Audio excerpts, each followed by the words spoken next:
What's up, Tampa? It is March 20th, and for those of you just joining us, welcome to Tampa Talk. I'm John. And I'm Dahlia, and thanks for being here. So what are we talking about? Well, we've got updates on immigration policy here in Tampa, a security situation at MacDill, March Madness transportation changes, an ongoing debate about the never-ending Rays Stadium, and a major sentencing in Hillsborough County. But first, not that our viewers can tell, but for this week in the work, we actually changed around our whole space. I wonder if you can tell. Yeah. We pivoted even what we're doing right here. Yeah. But yeah, we've been, ever since we opened the drop, we have a lot of different office space over there, and then we've got stuff at the church where we have some office space, and then we just now are like spread in different places and really just trying to think through how we steward what we have and where it lives and stop accumulating junk. And Yeah. We got through a lot of stuff today. And, the whole, it's hard with the whole, like, it's not waste until you waste it value that we do have. Because sometimes, unfortunately, we do have to make the decision to, like, waste it ourselves. And we do our best, right? We just cleaned out our storage closet. We gave a bunch to Food Not Bums because it's more to-go stuff, which is more what they do, not what we do. And so we're still trying to, like, limit. Mm-hmm. But I think it's really easy to just hoard things. That's been my experience throughout. I mean, we, forever. I mean, my old house, even, like, everything was built out of found material, and which means you find material and you go, it's going to be something someday. So you drag it home, and it's very easy to end up like Sanford and Son, like they just have piles of stuff everywhere. The bike shop, we turn bikes that would otherwise go wasted and we get them back out on the street. But the reality is there's a lot of bikes that don't need to see the street again. And that got really hard for us. That was a hard pill to swallow. But in time, I guess you just learn the lens a little bit and you kind of realize we can't save every piece of trash from the landfill, but like we can do our best. And I mean, at some level, I'm happy to just say we're doing our best out here. I always remember a little girl that's around our programs. She had, we were throwing away like pieces of broken glass and things at the garden. And she runs up and she goes, "What are you doing? We can use those." And like, it was just so cute because she's learned that everything is, not waste. But here we are picking up beer bottles and she's like, "What are you doing? We could use those." Like a mosaic, all kind of stuff. And it's, so that it's important to have that mentality, but it's also important, especially as we come into the next season here in spring, doing some spring cleaning. It felt good today to, steward our space a little bit better. Oh, I guess that is spring. Yeah. Which I think it's cleaning. I didn't put those together. I just thought we're cleaning today. And it was beautiful. I mean, opening the door and letting the last of these cool days kind of air out the building and stuff too. It was nice. Much better than doing this in the middle of summer. Let's get into this week in Tampa history. Yeah, so it takes us back to March 1960 when a major flood hit the Hillsborough River.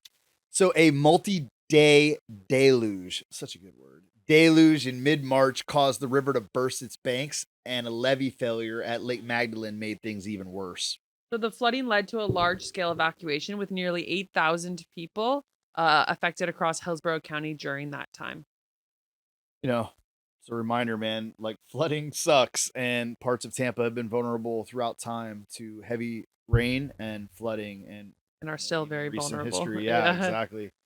Let's get into some of the news. So first up, Tampa Police have updated their immigration enforcement policy. Yeah, so we talked about this last week where the Florida Attorney General James Uthmeyer accused the city of enforcing so-called sanctuary policies.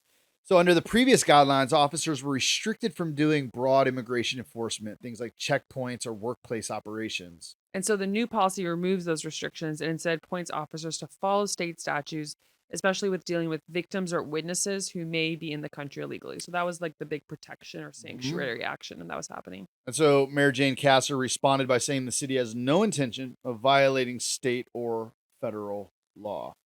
And then kind of on the lines of policing, there was a tense situation at MacDill Air Force Base this week. Yeah, a threat prompted a shelter-in-place order on Wednesday morning.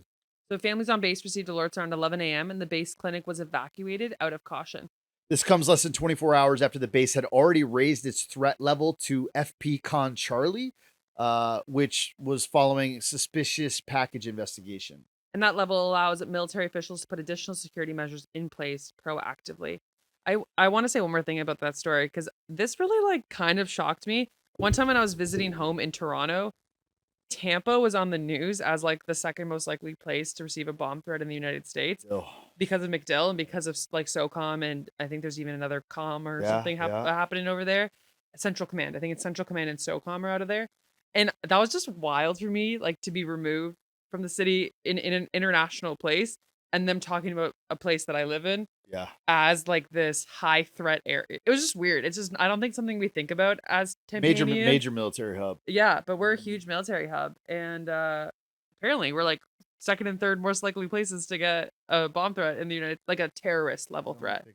I know it's not a great thing to think about. And again, who knows what on what list that was, but just because we have those big military hubs. Yeah, well, thanks for bringing that up. Just keep that in mind. Well, another thing we'll be a hub for here soon will be March Madness, and as Tampa gears up, there's also some transportation updates. So TECO will extend its service hours to help fans get around. And sorry, that's the TECO Line Streetcar, so that downtown streetcar. Yep, and their expanded hours are going to look like this. So on Friday, March 20th, today, it's open from 7 a.m. this morning till 2 a.m. tomorrow, really. And then Saturday, March 21st, 8 a.m. to 2 a.m. again. And then Sunday, March 22nd, 8:30 a.m. till midnight. And they're just really looking to help manage the crowds. It's a great way to get around downtown. And I've always wanted to go check out March Madness when we host it, and I never do. And I won't this time either, but maybe one day. Well, and if you're not trying to be there, just, there's going to be some serious traffic. Water Street, thank you, is crazy busy all the time these days. Like I haven't driven through without the pylons all like scattered to block in traffic and move you and police officers out there. It gets busy down there. Now to get into kind of the ongoing conversation around the Tampa Bay Rays Stadium. Yeah, there's been a lot of conversation for a long, long time. We keep coming back to this story, and the big question now is how to pay for it. The Rays have said they'll cover about 50% of the cost, but the remaining funding, potentially over $1 billion, is still being debated. Crazy, the Rays that means they're covering $1 billion. That's kind of crazy. So the list of possible funding sources is tourism taxes, redevelopment funds, and then a special assessment. So one of the biggest points of debate is whether the community investment tax, or CIT, could be used. And that's a voter-approved half-cent sales tax that typically funds things like public safety, infrastructure, and community facilities. So commissioners will continue to debate this and discuss this over the next month as negotiations move forward. And I'm sure we'll tell you more about this Rays Stadium. Oh, it will.